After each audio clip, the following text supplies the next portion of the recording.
It's a warm summer afternoon, and a fox spies a juicy bunch of grapes hanging from a vine. His mouth waters as he gazes longingly at them.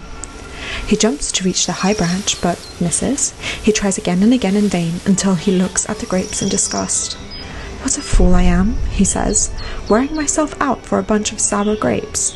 And he walks away, sour and scornful. Now, this fox clearly has issues, maybe some disorganized attachment from childhood trauma or maladaptive coping mechanisms, but in other words, this fox is behaving like a and no matter how minimalistic we are, when it comes to collecting emotional issues, we're all hoarders. So luckily, as adults, there are things that we can do to maintain our mental sanity, and this is where writing comes in. Despite the fact that some professional writers can raise more concerns than reassurance about them, the practice of writing on a personal level, especially for no one else to see, can have benefits that supercharge so many different aspects of our life.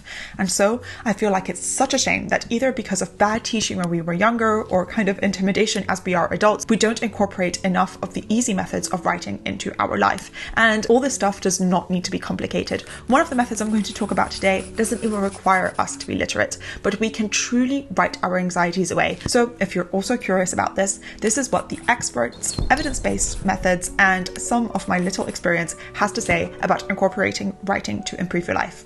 Let's get straight into it. In a 2001 study, 35 freshmen were made to write about their deepest thoughts and feelings, as terrifying as that sounds, consistently, and after 7 weeks they were found to have larger working memories and also self-reported a lot less intrusive negative thoughts. This implies that offloading our worries into free-form writing can then free up mental space that we are able to use for completing tasks and living our lives more happily. Just 10 minutes of writing what is currently cluttering up our mind can really help lessen our overwhelm. This is called expressive writing, and there's a whole book on this which you can read, and it has a bunch of prompts that you can use, like for example, what is keeping you up at night? But because there tends to be a long list of that, my personal favorite prompt to write about is what is currently making me feel as though I'm being punched in the gut. I feel as though I always have a very specific answer to this, and it always helps me feel a lot calmer afterwards. Even personally, I always have noticed that there is a big difference between just experiencing negative thoughts internally and trying to put them into words, because when I do this, I can then kind of take a step back and understand a bit better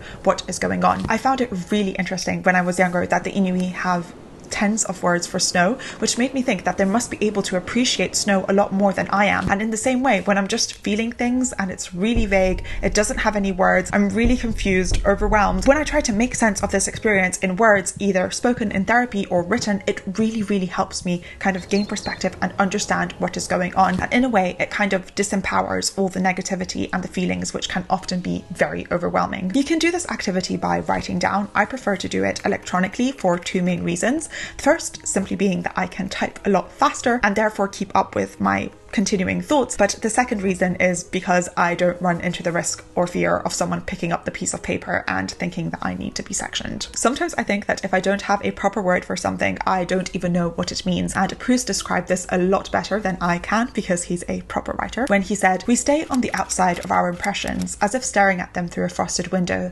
superficially related to them yet estranged from whatever has eluded casual definition," which basically means it's quite difficult to fully embrace the things that we don't have words for or that we cannot define properly. If you're anything like me, my top tips for expressive writing are to do it electronically so you can type a lot faster, to just type every single thing that you are thinking of at the moment, just in a tone that you would speak to yourself. It's not like writing, it's almost like speaking in a way. I like to write about what's making me currently feel as though I'm being punched in the gut because it really brings out those strong emotions. Next, and this is very important, is not stopping. I like to write as much as possible because I have this bad habit of rereading what I've written, but when I'm doing expressive writing, I tend to not do this. I just kind of try to continue as much as possible. And lastly is not showing your writing to others. This is an activity that I do only for myself, and I feel like that's when it has the most benefits, because if I think that there's any slight chance of someone reading what I'm writing, it always changes, and sometimes not in the best ways. And in the end, I very often just delete what I've written and it's gone, it's disappeared, and I can be at peace and feel a lot more organized with my thoughts. If you want to go really wild, there's this website where if you don't type for long enough, it will delete everything that you've written, so it forces you to keep writing continuously. This causes too much anxiety for me, but I know that it works very well for some people, so I just wanted to mention it here. This is just the simplest, easiest, most repetitive way that you can keep in touch with your feelings, but I have a full video if you're curious curious on how I do self-CBT and the questions I ask myself to write about my thoughts and feelings, which is a bit more organized if you're into that. So apparently there's this way where you can write yourself into feeling slightly more confident immediately and temporarily by doing this exercise, which I found super interesting, and you can try it alongside me right now if you like. For this magic trick, you will require a pen, a piece of paper, and a preference for one of your hands. So the first thing you need to do is rate how confident you feel at the moment from 1 to 7. 1 being not confident at all and 7 being very confident. The next thing you want to do is look at this list of words, and you want to pick 3 words or adjectives that describe aspects of yourself that you like and 3 words that describe characteristics about yourself that you don't like. Then with your dominant hand, you are going to write the characteristics that you like about yourself, and with your non-dominant hand, you are going to write the characteristics that you don't like about yourself. In the very end, you're going to rate again how confident you feel about yourself from 1 to 7. When the psychologist Pablo Bernal ran this experiment, he found that participants had a significant increase in their reported levels of confidence before and after doing this exercise, which I found so funny. The theory is that we tend to distrust and lose confidence in the things that we write with our non-dominant hand. So this can be a way of kind of lessening the impact of our negative beliefs by just writing them down with the hand that you prefer the least. I think it's quite fun to see how you can turn yourself into becoming less convinced about something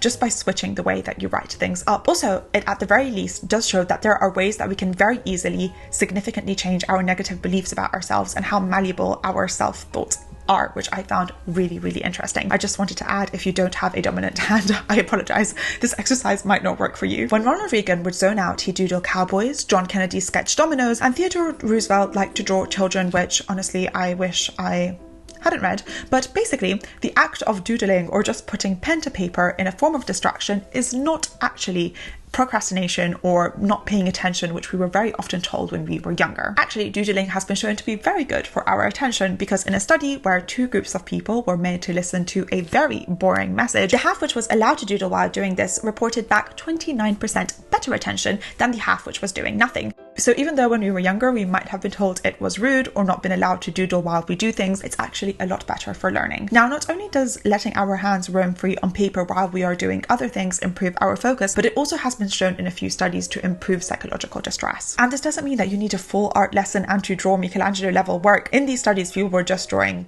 circles or triangles or squares or arrows. Basically anything you can do will help improve your focus. I have a personal preference for drawing eyes when I zone out, and honestly I haven't done it in a while because I thought it was rude. But after reading about these studies, I've kind of changed my mind on the act of doodling or just randomly drawing in general, and I'm using it as a form of non-verbal writing. So if I don't want to be fully mentally engaged in my emotions or the things that I'm thinking about, and sometimes I don't actually want to explore all that mess, it can be just helpful to kind of draw, lose focus, zone out, and just exist while doing these manual activities, which I find to be very, very helpful with very little pressure, again, because no one's ever going to see them. So I wanted to add this way of writing for improving our lives because it tends to be quite fun. It's almost a non-verbal way to keep writing and improve your attention, focus, mood, and confidence. I also wanted to add a quote which I found quite funny that said, "In the first place, very little thinking was ever done in English. It's a rationalizing language, not a rational one." So if you also, like me, tend to do most of your thinking in English,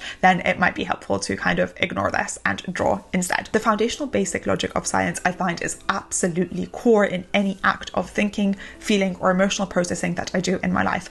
And for this reason, I absolutely love to use Brilliant, which are very kindly sponsoring this video. Logic classes on Brilliant are fun, engaging, entertaining in ways that all the traditional classrooms tend to disappoint in.